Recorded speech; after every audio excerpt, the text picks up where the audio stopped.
Ça nous arrive à tout le monde des journées où est-ce qu'on est fatigué, qu'on n'a pas le goût. Des journées où est-ce que c'est plus difficile, où est-ce que chaque mouvement qu'on fait est plus lourd que d'habitude. Mais même si on a des journées plus difficiles, il faut être capable de se recentrer pour pouvoir apporter quand même de la bienveillance quand on fait un massage. Dans cette vidéo, on va te parler de l'importance d'avoir une intention bienveillante lorsque tu masses un client.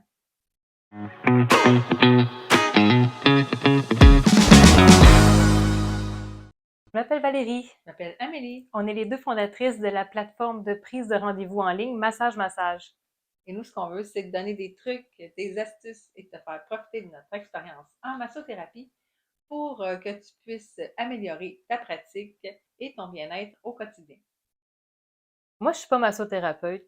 Je sais pas exactement comment faire. Mais toi, en étant massothérapeute, est-ce que tu as des trucs pour avoir une intention quand tu fais un massage à quelqu'un? Mais en fait, ce que je trouve intéressant là-dedans, c'est que je vais, peu importe l'état que je suis, tu sais, des fois, c'est ça, comme tu disais au début, on va être plus fatigué, des fois, on est moins dedans, mais c'est d'accepter cet état-là.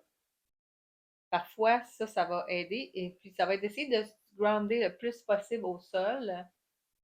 Puis, OK, même si, tu sais, je me sens comme moins bien, tout ça, bien, ce que je vais trouver important, ça va être de venir mettre de l'énergie dans mes mains.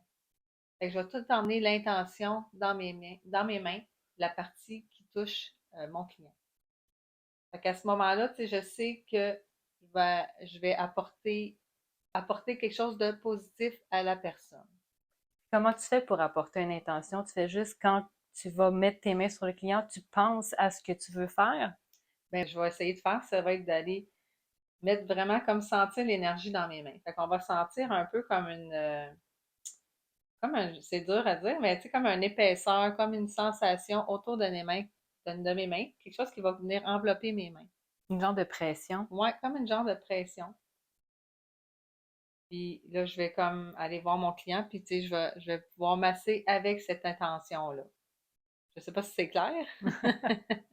Mais une intention, c'est par exemple, je veux faire du bien à mon client, je Ouais. veux faire en sorte que cette tension-là disparaisse ou j'ai trouvé un nœud, j'aimerais ça que ce nœud-là se disperse. Est-ce que c'est ça l'intention? Oui, oui, ça peut aller jusque-là. Dans le fond, c'est ça. Ça va être dans nos pensées. On va transformer nos pensées pour que ce soit des pensées qui vont être bienfaitrices pour notre client.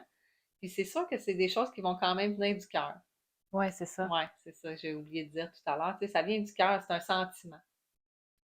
C'est plus qu'une pensée. C'est plus qu'une pensée, c'est ça. C'est un sentiment qu'on va transformer en sensation physique. OK. Donc, au-delà de la technique de massage que vous allez faire lorsque vous allez apporter un massage à votre client, ça va être d'aller chercher au plus profond de vous une intention, un sentiment que vous allez faire traverser au travers de vos mains pour pouvoir aller l'appliquer sur le corps de la personne puis offrir une meilleure, Meilleure expérience. ouais, c'est ça, merci, une meilleure expérience de massage. Si vous avez aimé cette vidéo, on vous invite à cliquer j'aime et à la partager. Et si ça te tente d'approfondir tes techniques de massage, j'ai créé une mini formation. Ça s'appelle les 3 techniques dont tes clients seront accros. C'est les 3 techniques coup de cœur de mes clients. Et la dernière, c'est vraiment le summum pour eux. Alors, je t'invite à télécharger le lien gratuitement dans le descriptif.